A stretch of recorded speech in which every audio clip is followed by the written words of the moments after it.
Director of the Desert Laboratory here at Tumamoc Hill, and welcome to our author series run in partnership with the Southwest Center at U of A and the U of A Press. So welcome, we're thrilled that you're here, and I am happy to introduce Mary Reynolds, who is the publicity manager of the U of A Press. So let's welcome Mary.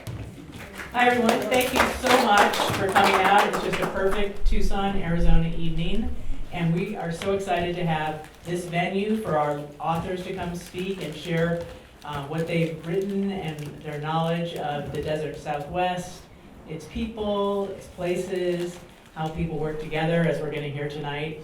And I wanted to introduce to you tonight Julia Fonseca, who's going to be in conversation with our author. Julia has worked on land and water issues in southern Arizona since 1986.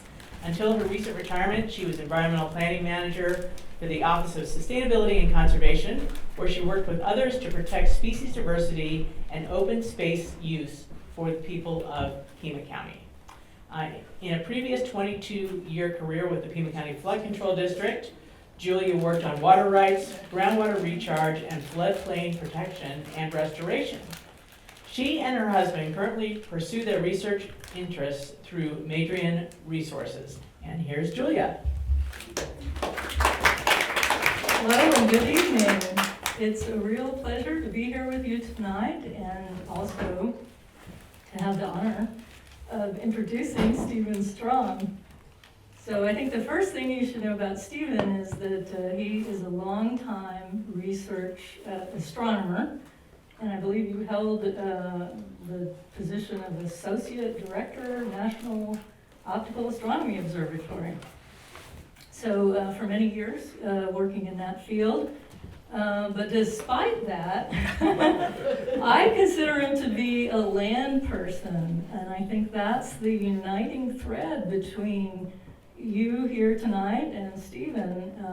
When I first picked up his book, and this is quite old actually, this book, Secrets from the Center of the World. This is a collaboration with the poetry of Joy Harjo, but the thing that grabbed me was his photographs. They are serene, abstract, beautiful photographs of the Navajo country. And it told me that he is a person who can have a deep connection to the land.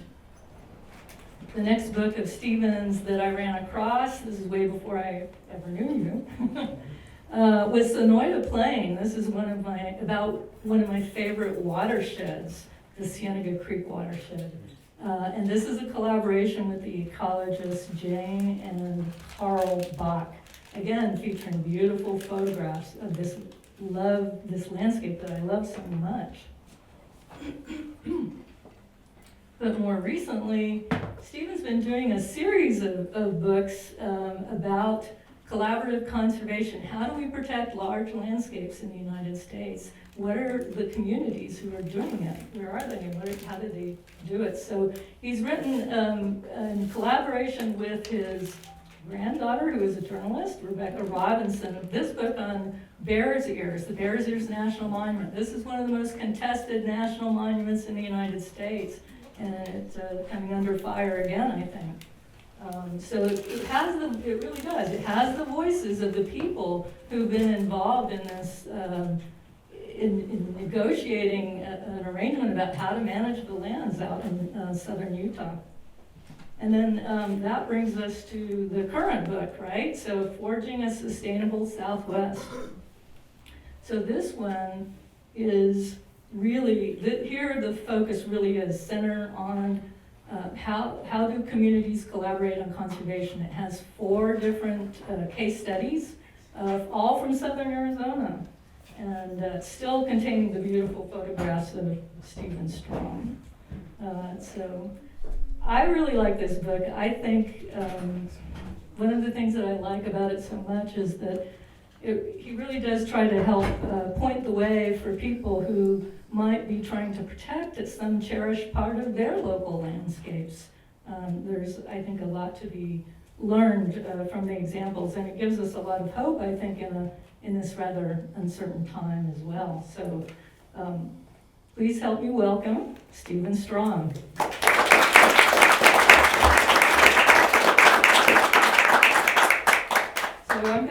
start us off with a few questions. I'm going to have 4 questions or so for Stephen, but I hope that you will bring questions and also your own observations as well. I know we have some people in this room who participated in one of the case studies, which is the Sonoran Desert Conservation Plan right here in Tucson.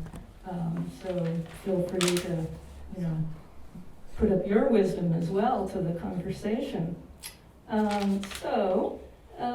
First I think we should just start off with, if you could give us a little background on the books, and I would say books because, Forging the Sustainable Southwest and Bear Sears. How do they relate to large landscape conservation, and who are the people that are profiled? What do they accomplish? Good job. Thanks everybody for coming out, and I want to encourage folks to interrupt if I go on too long in answering any of these questions, and interject questions of your own. I'd like this to be a dialogue rather than a monologue, so please do that. First, Julia mentioned Bear's Ears, Voices from Bear's Ears, in which the viewpoints of a variety of folk, from county commissioners to legislators to tribal members to members of the community and so on, were captured in service of an attempt to structure the future of the public lands in southeast Utah and San Juan County specifically. Bear's Ears could best be captured in, if it is to be captured in only one phrase, it would be Red Rock country, but it's more than that. But in any event, it's magnificent and filled with artifacts from at least 5 tribes that count their cultural connection to the land. And the reason that this book is of some relevance is that it's an example of an attempt to achieve a rational end to the use of public lands in San Juan County and Utah writ large that actually failed, at least in from my perspective. It succeeded in President Obama's declaring Bear's Ears a national monument through executive use of the Antiquities Act, which perhaps, for those of you who are familiar with Utah politics, unsurprisingly evoked a great deal of resentment among portions of the citizenry in Utah. And I believe that one of the reasons that it didn't achieve that a consensus for public land use wasn't reached in that case was that there wasn't enough time to establish the trust that is needed in order to hold conversations that actually would result in a consensus view of how that land is to be used, a consensus based not only on the goals of the conservation community, but of the local community and their cultural and spiritual really ties to the land. That would be that locals should include the tribes as well. I think I'll skip.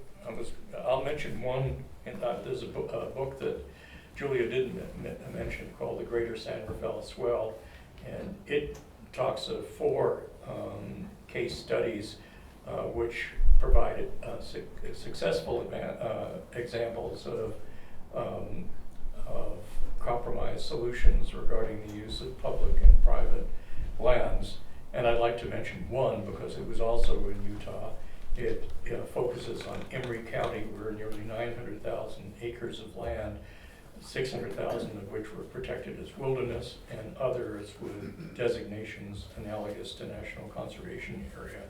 And there the success resulted from a 25-year-old effort. I'll repeat that, a 25-year-long effort to achieve consensus, an effort that required collaboration among the citizens of Emery County, a small 10,000 person county, a conservative county dominated by members of the LDS Church, and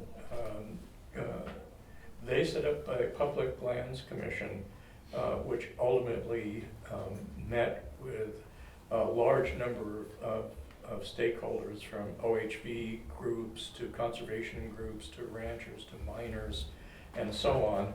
And their efforts were reached success in 2019 with the passage of with the Dingle Conservation Bill. It was an omnibus bill, as most an omnibus bill that included a variety contained a variety of components that are of interest to the conservation community, including renewal of the Land and Water Conservation Act. And again, what worked there was the slow establishment of trust, and these folks held, similar to what you guys did for the Sonoran Desert Conservation Plan. That Public Lands Commission met monthly with that broad group of stakeholders that ultimately were able to find common ground. So I'm going to stop there, and if you don't mind, I'm going to ask the audience whether anything I said inspired a question, or whether we want to go on with your questions or whatever. Again, I want to encourage dialogue, so you just don't sit there. Yes, sir. I'm familiar with Emery County, and I know that in previous times when the mines were, the coal mines and whatnot were really active, Emery County was actually one of the most liberal counties and democratic counties in the state of Utah. Oddly enough, because of the association with the unions, and so there was a lot of union thing there. And I'm wondering how much, if you saw any of that kind of from maybe the older community there. That's interesting.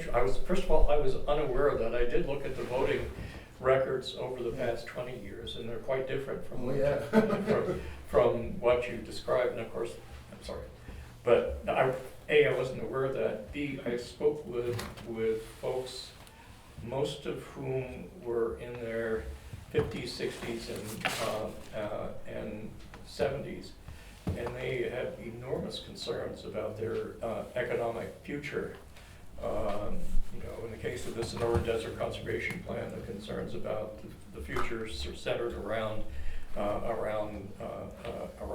growth and protection of key habitat. There, it was the fact that two legs that are crucial to their economy: one, coal mining, and two, the coal-fired plants that provide power for not only Emery County but beyond. And they are struggling, and at least what I was able to pick up is their basic concern was that, and this is the way they expressed it, they didn't want a federal quote-unquote land grab, even though the land under consideration was public land, but they almost wishful, in my view, it was wishful thinking, imagining that the mineral yield in those lands would be sufficient to really power the economy, particularly the way things are changing around the world. But it's really important culturally because you're taking away not only a job, but connection to jobs that go back generation, and couple that with the fear that something is being taken away from them, even though it's not, is a real presents real difficulty, and really expresses, it's kind of a quasi miracle that they were able to do what they did. Yes. Hi, Steve. In the case of Emery County, have jobs related to the conservation area, recreation jobs, that sort of thing, replaced the coal mining jobs? Or No. They have not, and they are it's really difficult to get to Emery County, so you compare that with a place like Kanab County, where you're close to Bryce, Zion, and the wilderness areas that have been created in Washington County adjacent to it. In fact, I'm embarrassed to say this, but Forging a Sustainable Southwest owes its origin in part to COVID, because the question that you asked was a question that I wanted to have answered, namely, what happens when Kanab County, which also is terribly dependent upon extractive industries, they are now dominated by tourism and also folks who purchase second homes, and with those second homes have come all sorts of infrastructure, and including medical folks, hospital, and so on. So the whole character of the county changed. So my original concept for what it wasn't Southeast Arizona, was going to be Kanab, Garfield, and Wayne counties, which are the adjacent counties, which were going to be my control counties, if you will. So. Sorry to admit that in public. Sorry, I'm sorry, Mary. So I'm gonna. Would this be a good time for me to comment on the things in forging, or would you like to go on with the? No, I think it'd be good to talk about forging. Okay. Yeah. So, yes, there are 4 more case studies to complement the 4 that were done in the Greater San Rafael Swell. First and perhaps foremost, Pima County, which, as you probably all know here, developed a comprehensive land use plan, Sonoran Desert Conservation Plan. How long it took, I'll give my judgment, and then perhaps before I go on in monotone and so on, I'll have Julia comment. It's my view that the environmental churn that started in the 1970s, and I see Gail Hartman among others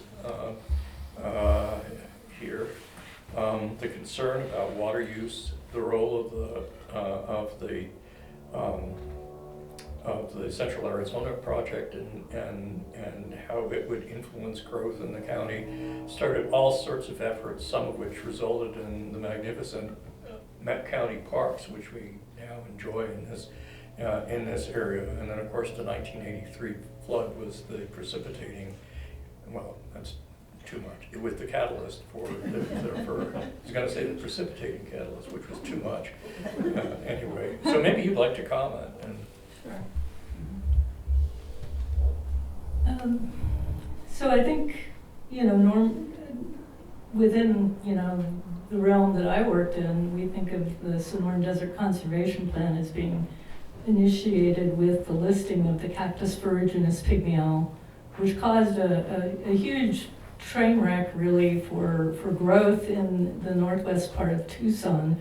The community had just passed a bond election to do hundreds of millions of dollars worth of roads and other infrastructure, and now it was being called into question by the listing of this endangered species. And so there was a real crisis, but the plan itself evolved over 10, 15 years. I mean, it wasn't until 2016 that we even got a federal permit. So, but during that time, the thing, you talked about time, Stephen. It's interesting because, there had to be enough things happening to kind of keep people engaged, right?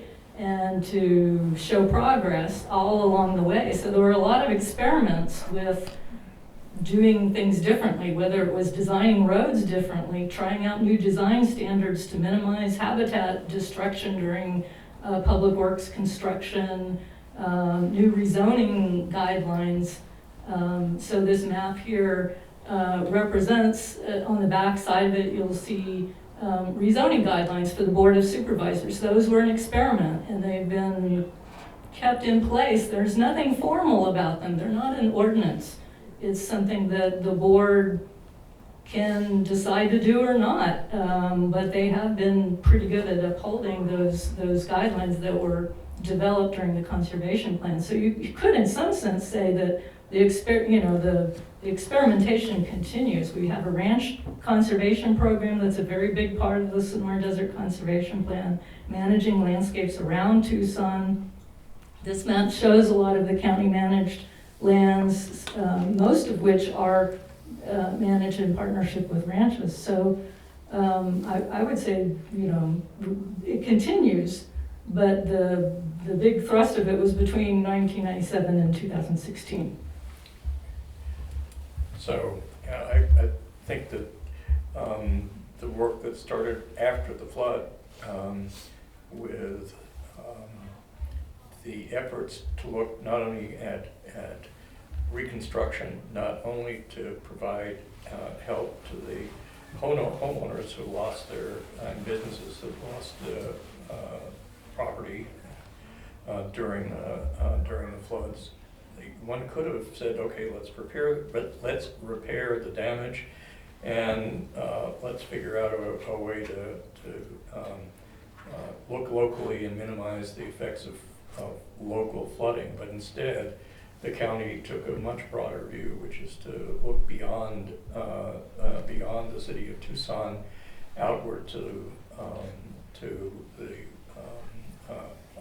look outward on a watershed level, which took them first to Cienega Creek, and this is what allows me to segue to La Cienega's National Conservation Area. But before that happened, Julia was very much involved in establishing the Cienega Creek, come on, help me out.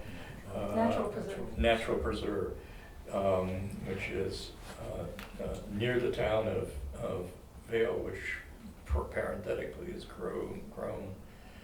Well, I've lived on and off in Tucson for 35 years, and the fact that you can look at what's happened around Vale is just amazing. But anyway, they were able to protect a key part of the lower Cienega watershed in that effort. And I guess you cut your teeth or poked your legs or whatever you'd like to say in restoring the riparian area around the Nearly creek. lost my job over it. Well, you can just tell that in a minute, but the next thing they did was to look down even further to the upper Cienega Creek and tried very hard to purchase the Empire Ranch, which had been held by a couple of different folks, and appeared to at one point to be the center of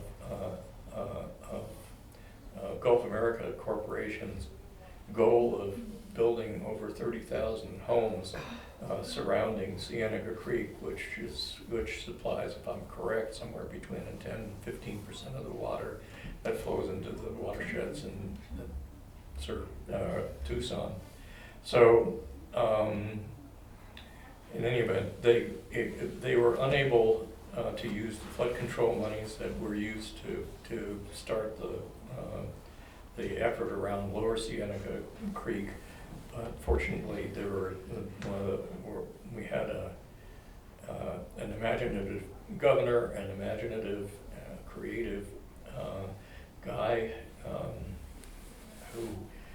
Dean Bibles, who worked with Governor Babbitt to effect a land exchange, which placed the Empire Ranch in the hands of the BLM.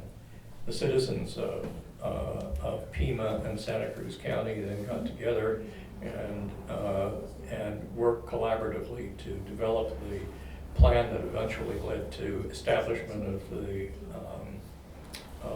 La Cienega's National Conservation Area.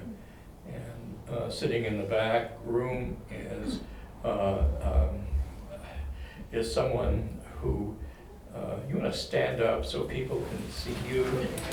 You're short like me, but your role, Karen Simpson, played a major role in bringing parties together.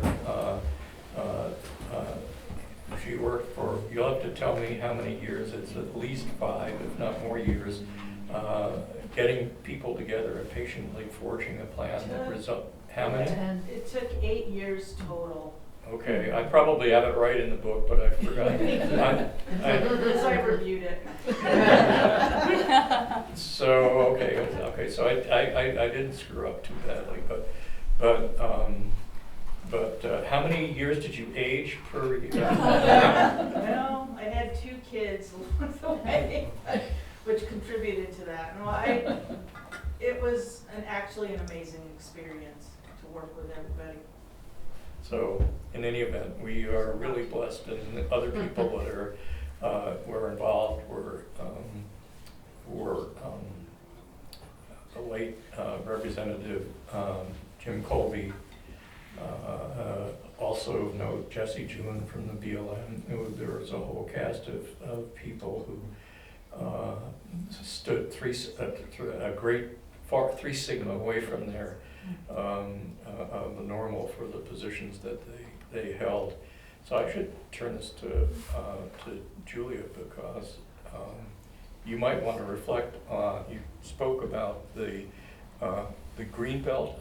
I've never quite figured out what kind of a belt you should call a green belt around Tucson, but those ranch lands, which are still operated for the most part by, they are still active ranchers working in collaboration with Pima County, and it'd be useful to talk about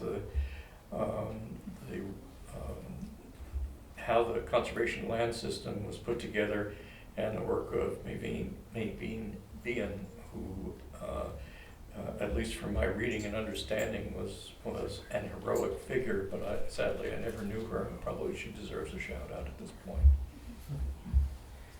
I think we've been blessed with great leadership in this community, and certainly, you alluded to some of the leaders in preserving the Empire Ranch, Dean Bibles and Jesse Jewin of the BLM. Dean Bibles was at the State Land Department. Certainly Chuck Huckleberry, County Administrator, and Maveen Behan are also counted among those people.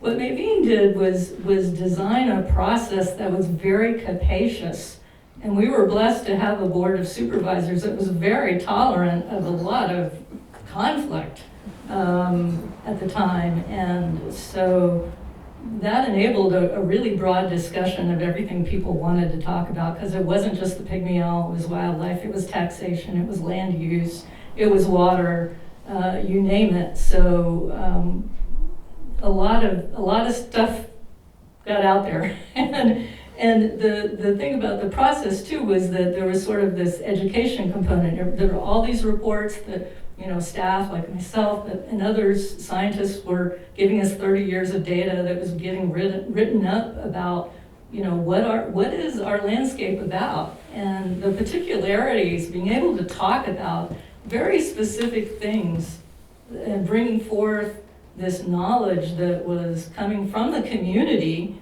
at times was a very exciting thing. I think we all learned from each other a lot, and we had also the luxury of time. Some people said too much time, but there was definitely that. So yeah, the map here shows in colors of green, either the dark green is lands owned in fee, full property rights by Pima County, and then the state trust leases that come with a lot of these ranches. So the Ranch Conservation Program is part of the Sonoran Desert Conservation Plan, and Karen Sims moved from the BLM and came into Pima County to run that program. So we benefit from her many years of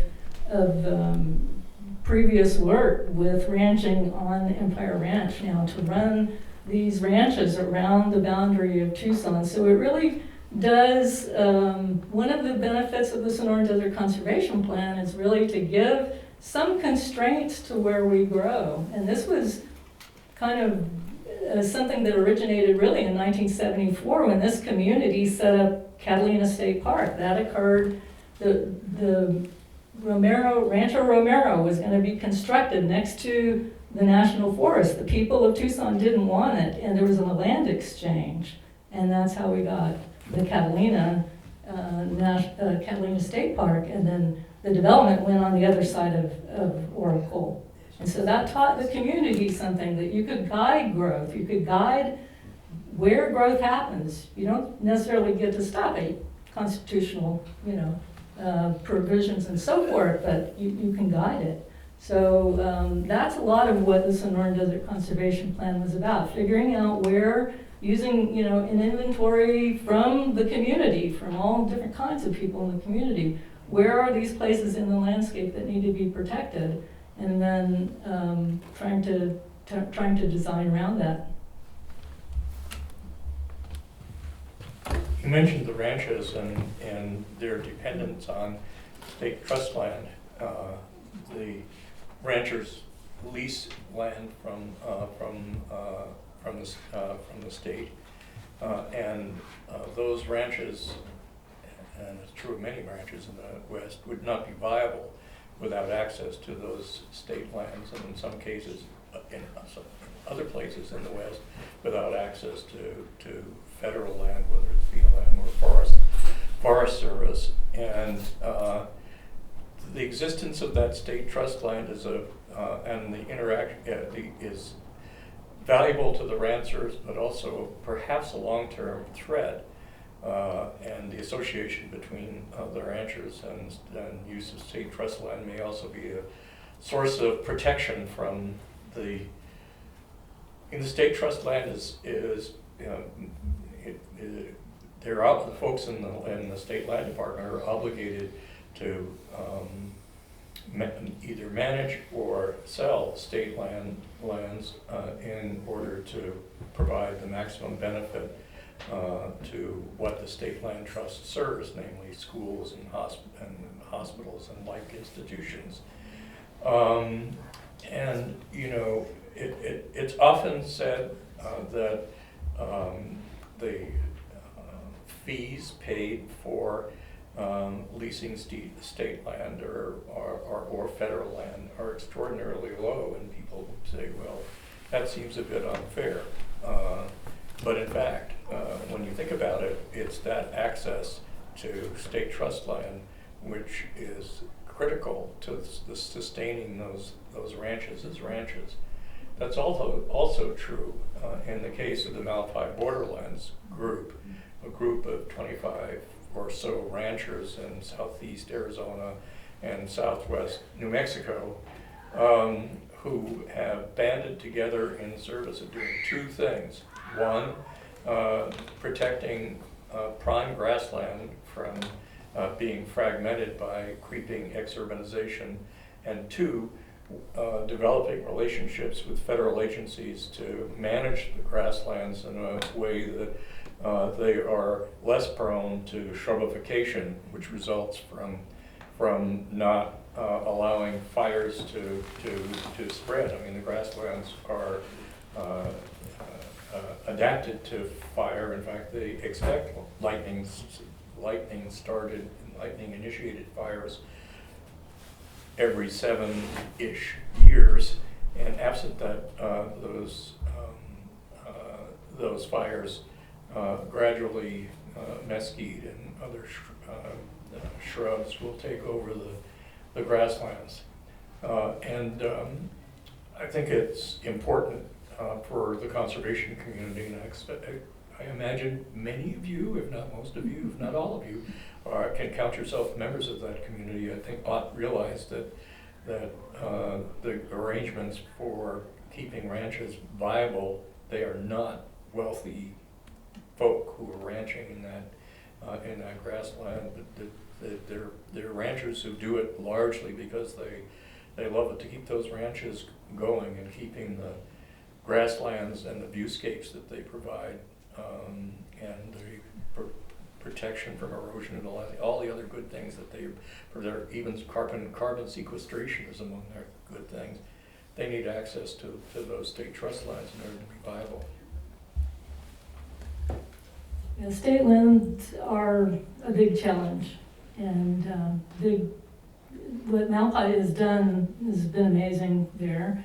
But they don't have some of the pressures to develop the state land maybe as much as we do around the perimeter of Tucson. And so, our ranch conservation program is still, that's something that we're gonna have to deal with. You know, there's gonna come a time, we'll try again, you know, to get the state constitutional amendment that would allow land exchanges. There's so many checkerboarded state trust and BLM lands, and right now we can't do exchanges because of the state constitution, the way that it's set up. But there was something called the Arizona Preserve Initiative, and this community really benefited a lot from that. We got a number of properties.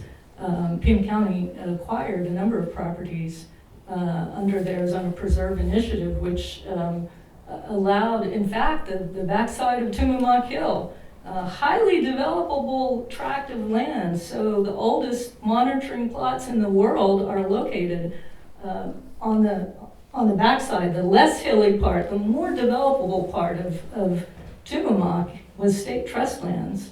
And we were able to acquire it with this Arizona Preserve Initiative. So there are ways, yes. I am unaware of what you're referring to as the inability of state trust and BLM to do land exchanges. Could you just provide more detail and explanation about what that issue is? Yeah, well, there were a number of land exchanges. So BLM and Dean Bibles was one of those in the state trust, and recognized that it just doesn't make sense to have, you know, a lot of these, the way that things were laid out when Arizona became a state, when any state became a state, the school trust got certain sections. I think it was 12 and 16 and 24 and some other sections. So very irregular patterns, and it didn't make any sense to the ranchers to have, you know, both BLM and state trust. So they did a lot of state trust land exchanges for quite some time. But the thing was, there was a lawsuit, and I think it was in the Tortolitas, correct me if somebody else knows. I think it was Cottonwood Properties. They were trying to do a three-way deal with the BLM, the state land department, and this developer to consolidate everybody's lands. And they got taken to court. And you know, you have to do, the state constitution says you have to sell these at auction. And so that was the thing. They weren't selling them at auction. And that's why they got shut down. And it wasn't just that one that got shut down, the whole program got shut down. So there has to be some way to assure that the state land department gets the revenue they need for the state trust. And there have been a number of runs at it, but people are suspicious.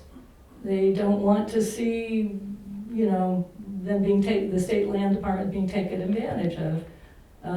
Or maybe they're suspicious for other reasons, but none of the attempts have passed so far. What was the date of this court case? 86 or 87. Mid-80s? I think the last, Yeah. the last exchanges were in the late 80s, and I can't remember, somewhere between 86 and 88 is when the challenge succeeded. Bizarrely enough, both Arizona and New Mexico have they were part of the same territory at one point. They have the same constitution, but land exchanges can take place in New Mexico, but not in Arizona. The land exchange that Dean Bibles and Bruce Babbitt, prior to that court decision, had traded 2.5 million acres of land in service of providing federal land for largely for the growth of Phoenix and a little bit for Tucson, and then consolidating a fair amount of conservation-worthy land. So 2.5 million acres, which is pretty impressive. And one of the quotes that I found, again, I forgot the reference, but is that they literally remade the map of Arizona via those land trades. And anyway, so I should, again, this might be, since you started some questions, maybe I can encourage some more before we go. There's lots to talk about. Yes? I'm wondering what the Groundwater Management Act, how it might have played into the Sonoran Desert Conservation Plan, sort of motivation to do something. You want to take that, because I don't know. Yeah, so certainly people were interested in water, and water for wildlife, water for restoration of habitat, but also water for drinking water. And so the idea that we are protecting watersheds that surround Tucson was one of the benefits, really, that these open spaces provide. So it's clean air, it's clean water, it's water supply. It's water that's not going to be, tapped by other communities. We could have had 30,000 people, living in one watershed upstream of Tucson here, but we don't, because we have a Sonoran Desert Conservation Plan. Also, part of what happened during the SDCP was the county is required to do updates of its land use plan. And in the land use planning process in the state of Arizona, you have to have a water element. And in the water element, you're supposed to look at the population and its water supplies. So we did that. And part of that became, there are some new guidelines that came out to evaluate future developments at the county level. But I will also say that the city started to take a look at water supply during the Sonoran Desert Conservation Plan. And although it wasn't a direct outgrowth, I think it was influenced by the public discussions around the water issue. So they adopted a policy in 2007 of husbanding the water resource, being very careful about where they serve, basically. Very judicious decisions about that now. And in real contrast to where they were, because they used to say, Tucson used to say, we are going to be the water provider for all the communities. You might be in Marana, you might be in Oro Valley, you might be in wherever, but we're going to supply you. And that is not the case anymore.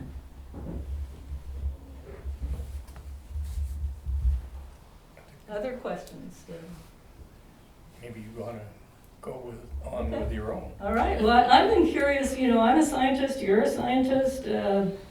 When we get into these conversations with people who aren't scientists, who are the general public,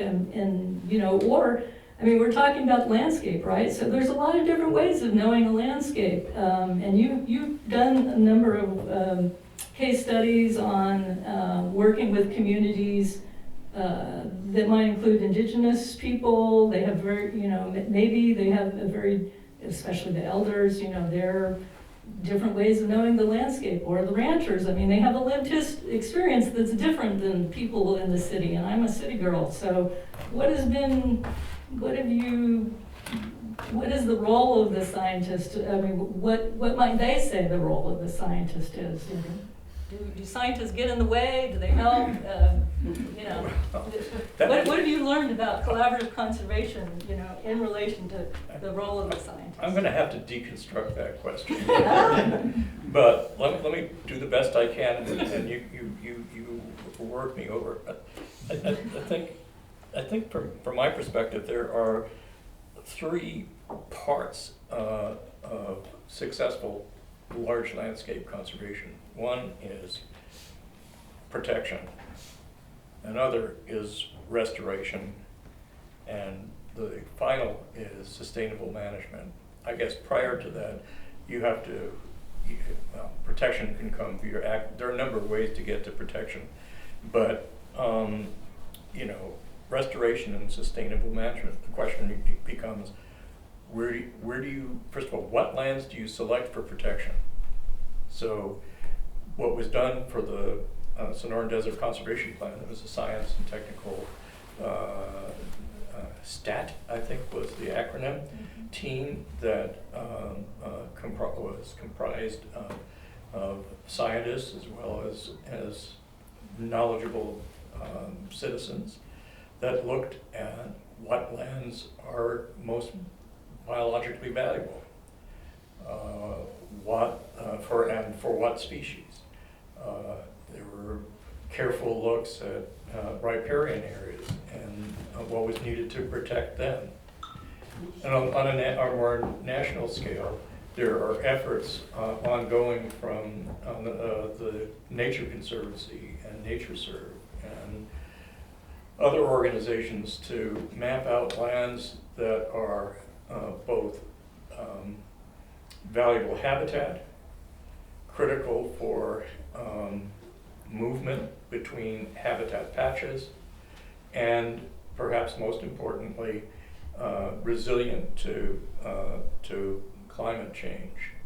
And so there are maps I'm most familiar with are from the Nature Conservancy, and clearly there's a lot of science that went into creating those maps, which ought, in the best of all worlds, serve as a guide to policymakers, guides for protecting lands, acquiring lands, restoring lands, and so on.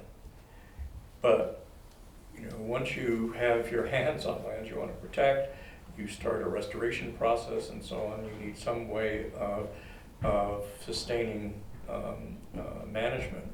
And the tool, for example, that the folks in charge of advising the BLM on their management of Los Cienegos National Conservation Area, so the Cienega Watershed Partnership, they take a look yearly at the state of the watershed from the perspective of scientific experts, hydrologists, biologists, and so on. And they try to put together a management plan for the BLM.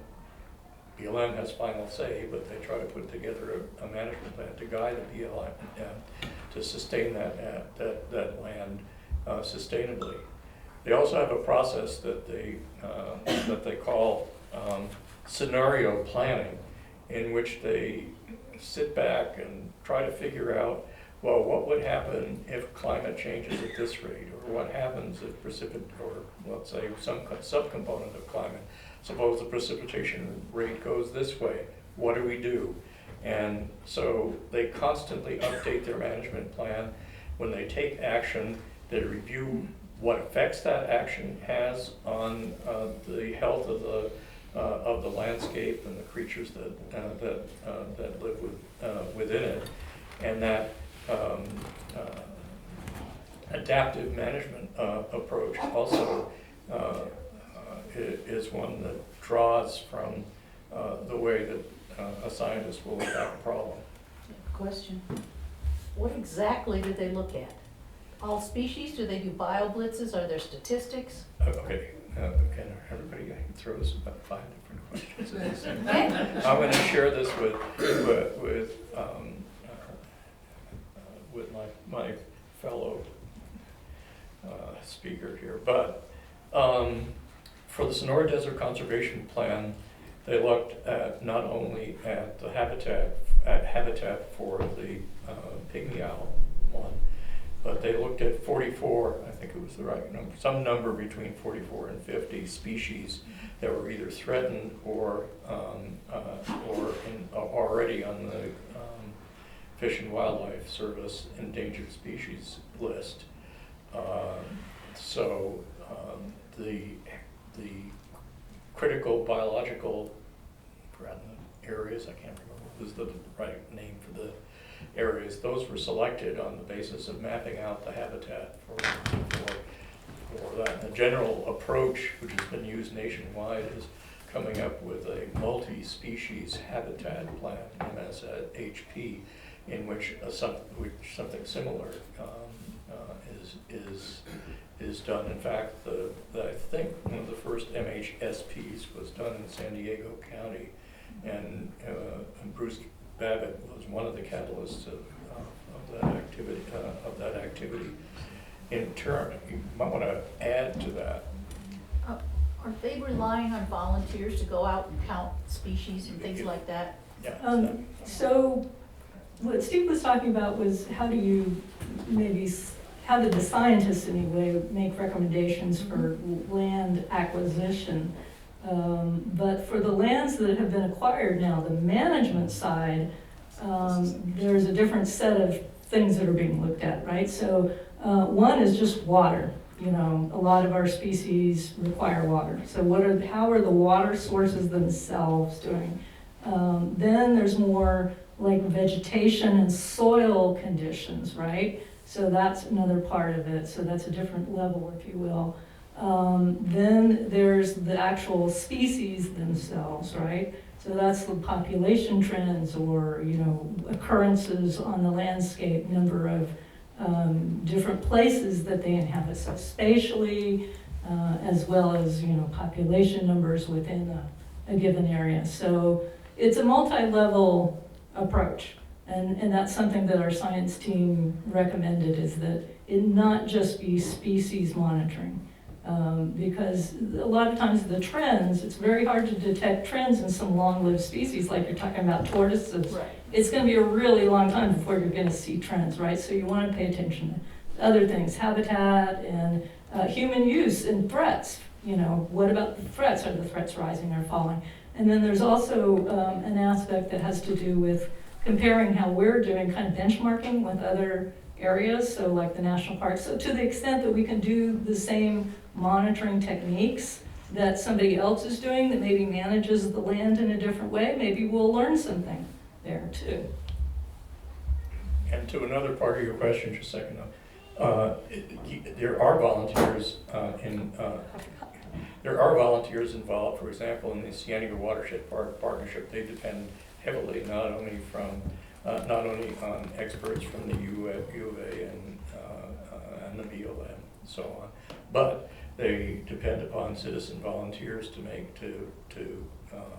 monitor the watershed, to monitor invasive species, to monitor the success of the beaver reintroduction. All that stuff they're involved with, which I know you have a question. I want to make one more point. The issue with the Cienega Watershed Partnership, which plays a crucial role in advising the BLM. The BLM doesn't have anywhere near the manpower to do it themselves. They depend on private contributions and a few grants, and I'm not going to get into a political discussion with the audience, but let's just say the sustainability of efforts like the Cienega Watershed Partnership are going to be really stressed over the next few years, because they're operating on a shoestring already, and absent grant opportunities either from other NGOs or from the federal government, it's going to be tough, and NGOs are going to be, generally speaking, under a lot of stress. Yes, I'm sorry, you had a question. Thanks. Appreciate this. We learned about it just from walking the hill, so thank you for the science and everything. It's great. I'm curious how lawsuits play into it. You mentioned like management plans, and you mentioned some conservation groups that are good partners at the table, and then it seems like there's other groups that their business plan is to just sue even once there is a management plan. Did you run into any of that, and how did you overcome the lawsuit barriers? So this gets back to, I'm answering the question, but I had only the most peripheral at the end of the process involvement. But the normal way that back in the 80s and 90s, the BLM process was, we need to make we're required every 20 years to come up with a research management plan. And they come up with a plan. They put it out for public comment. The public comment comes back, they make revisions, and then it's sent out for final public comment, and then it goes out, and then the lawyers come in. The difference with the process that led to the creation of La Cienega's National Conservation Area was that the BLM decided relatively early on in the process to turn to a collaborative process in which all the stakeholders are brought in from the beginning. And so, again, some people thought it took too long, But in the end, it turned out that when the final plan was published, I think there was only one minor lawsuit that resulted.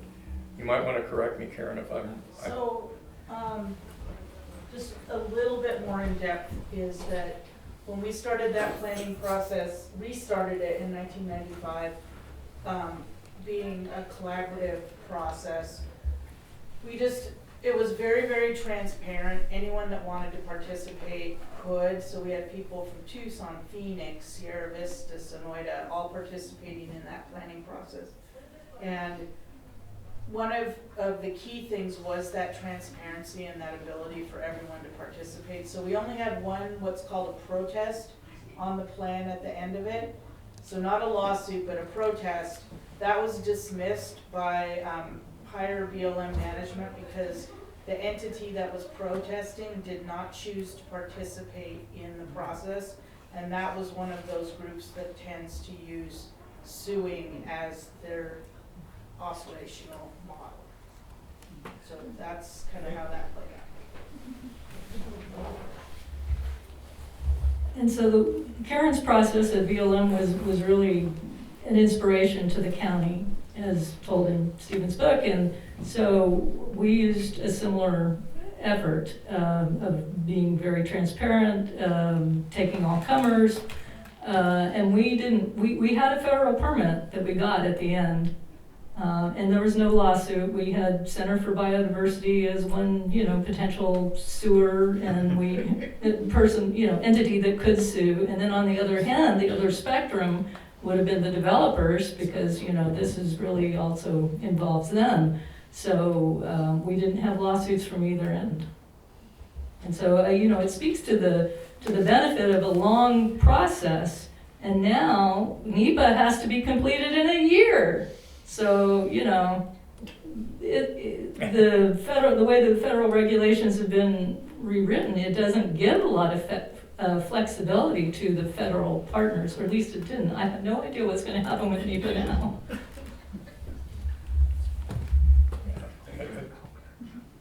Are questions before I say something again? So, one of the things that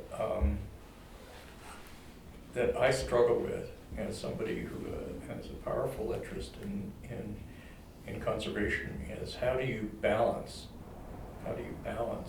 the need for, say, protecting habitat with the need, let's say, for advancing green energy. There are serious conflicts that come up. And one of the things that I found, it's hard to think that it's been almost 10 years, but anyway, I had a 45-year career and now this, but over the last 10 years is that environmental groups are very successful, often focused on local problems, and other than overlaps of interests and people, there is no formal tool for strategic thinking by groups who have larger, who share environmental goals, but also have different constituencies and different lands that they're working on. And if ever there were a time for a strategic planning rather than siloing, it would be now, it seems to me. But even if the threats were not quite as severe as they appear to be now, it would seem to me that it would be useful to have that kind of strategic planning so that, when we're faced with goals of comparable importance, trying to find the right balance is a real challenge. I don't think I have anything to add to that. I mean, it is somebody else. It's a real, long-term issue. There was an effort to do like a national mitigation strategy for, energy transmission lines, but of course that kind of fell by the wayside after the Obama administration. Yes, there was a question or a statement. Kind of comment on the BLM land that's tied to the conservation around Pima County with ranches, and even in friendly administrations, the question of putting solar on BLM then, you know, destroys the habitat for water, for, not just for cows, but for any animal. So, yeah, tell me more. I'd be curious. Well, I'm not an expert on that, but I certainly think solar can be put in wild places and animals can survive, depending on how they're put out. It's just, it's more expensive because you gotta build it a lot taller. Yeah. Mhm. But it can be done, Yeah. and in fact, it And can be wind, wind yeah. in some ways. Yeah, wind has some compatibility anyway with Right. ranching. but- Oh, wind, yeah, for sure, wind. And it, Well, we haven't faced that here. There are, BLM was involved in the Sonoran Desert Conservation Plan. They don't actually have a lot of the land that is likely to be developed that way. The BLM land that's in, for instance, the Las Ciénegas National Conservation Area, Karen, I don't think that, what would happen there? I don't think that's an option, really. It's by the, law that established it. I know it was closed to mineral entry, and utility lines also had to be in existing corridors. So we were a little bit early for, you know, thinking and talking about, solar at the point that we developed that plan, but I think that if it was challenged, it probably would not be an easy, I mean, I'm not to say anything about the politics right now, but it generally wouldn't be something that would be easy to do there.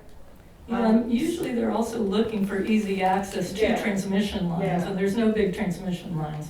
So I don't really see a lot of conflict coming from that corner. Yeah, BLM, like, for folks that don't know, they did a nationwide solar power EIS. They may have done one for wind power as well, where they actually identified what they felt were compatible places to That's do right. that solar development. And considering things like how close are places where that energy could be transmitted. And some of the more controversial power lines that have come up lately, the one that goes up the San Pedro River, for example, are supposed to have originated with renewable power. My understanding is there's some argument about whether that's actually the case at this point in time, but there was a nationwide effort to try to pick places that had less conflicts. Right.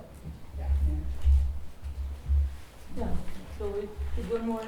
Well, there's one picture up there, keeps going by, that does not seem to be a photograph.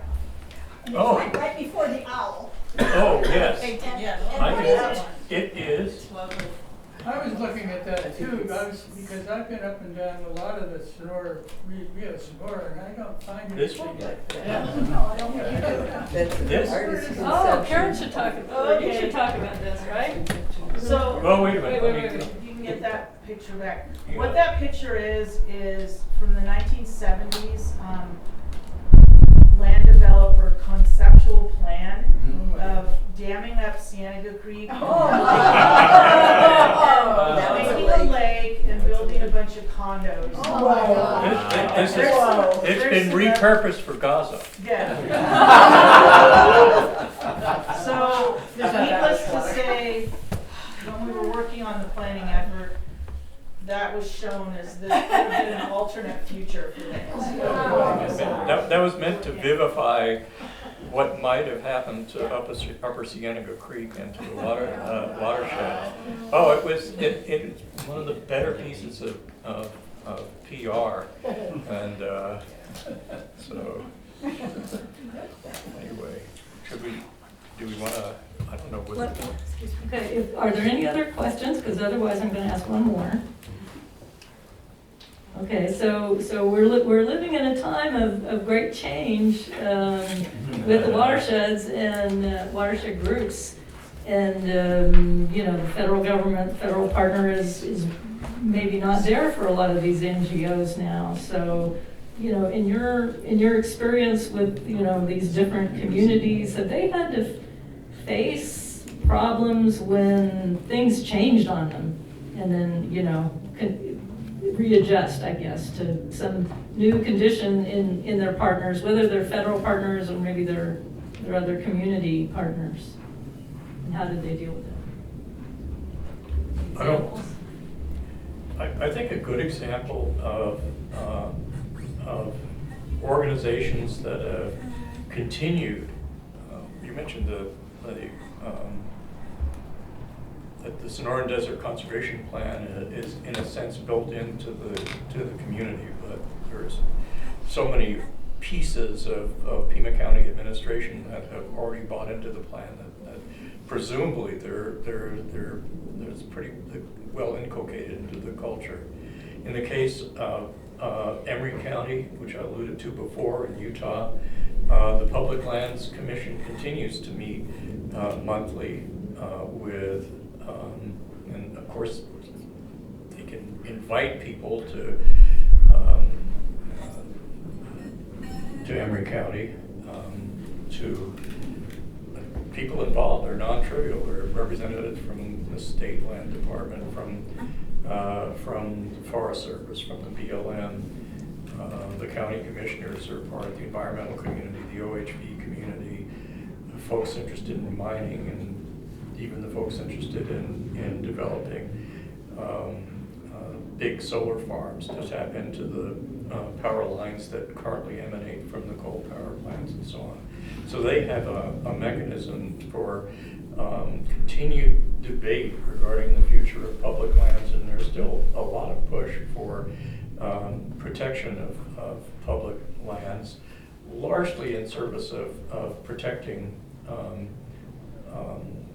Native American artifacts and so on. And that it's unlikely that there'll be anything like a grand scheme comparable to the Emery County Public Lands Management Act that protected 900,000 acres, but there may be successful efforts, compromise efforts to provide areas or to declare areas of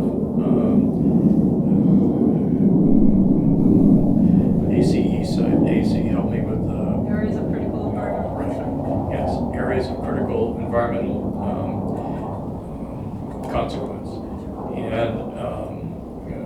that might protect relatively small areas, but small areas that might be allow concentrated Indian artifacts to be protected. So something built into the culture already, some like the SDCP, an ongoing process that was created politically. I worry about organizations like the Cienega Watershed Partnership. Why do I worry about it? It's the funding for basic infrastructure that you ask, people going out into the land and measuring things and so on.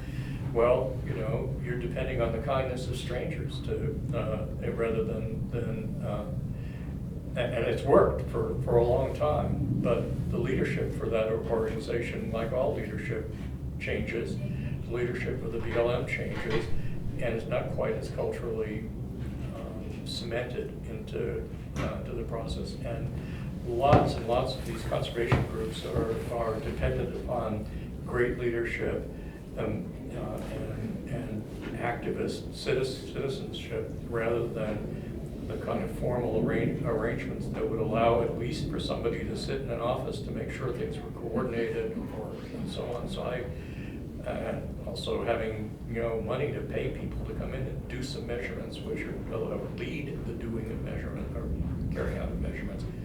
That's going to be tough, and I don't know whether I have a better answer other than people are going to have to keep going. And apropos the statement I made, or the soapbox statement I made, for this, if ever there were a necessity to do long-term national environmental conservation planning, it would be now, because the short-term, from what I read, what I sense, what I feel, and what I'm not supposed to feel as a scientist in my gut, is that we really need to look on decade timescale and not be disappointed in successes or lack of success on short timescales.